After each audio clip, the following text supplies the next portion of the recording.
What if, hidden behind barbed wire and silence, there existed a place so horrifying that even the soldiers who discovered it could barely believe their own eyes? In the freezing winter of January 1945, as World War II approached its final chapter, Soviet forces pushed relentlessly through Nazi-occupied Poland. Battle-hardened soldiers, accustomed to destruction and death, believed they had already seen the worst the war had to offer. But nothing could have prepared them for what they were about to uncover. On January 27, 1945, troops of the Soviet Red Army arrived at the gates of Auschwitz concentration camp, a name that, until that moment, held little meaning to the outside world. What lay beyond those gates would soon become one of the darkest revelations in human history. At first glance, the camp appeared eerily quiet.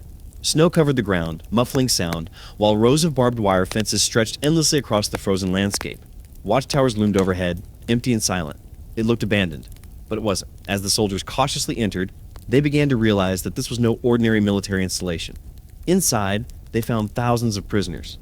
Emaciated, barely alive, their bodies reduced to skin and bone. Many could not even stand.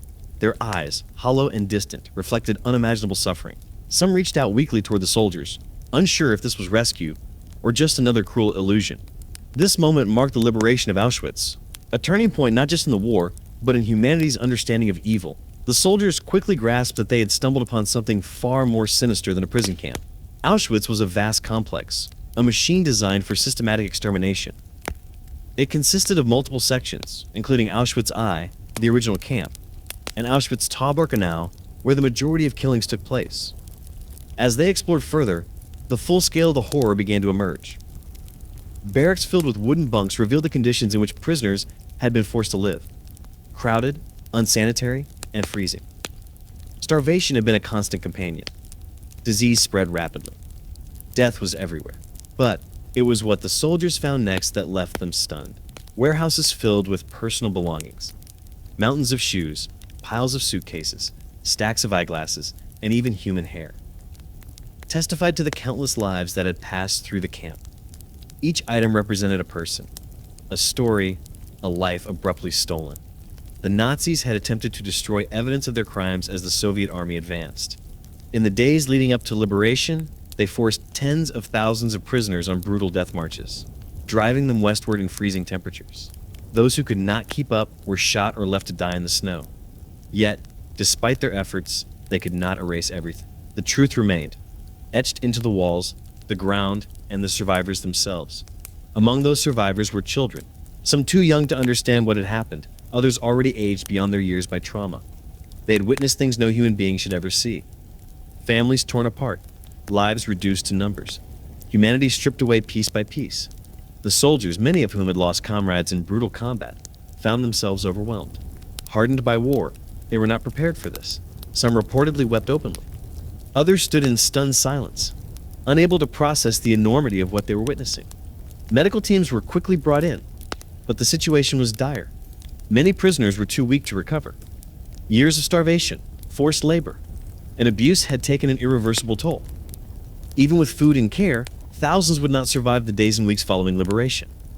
As news of Auschwitz spread, the world began to understand the true scale of the Holocaust. The systematic murder of 6 million Jews, along with millions of others including Poles, Roma, Soviet prisoners of war, and political dissidents. Auschwitz had been at the center of this machinery of death.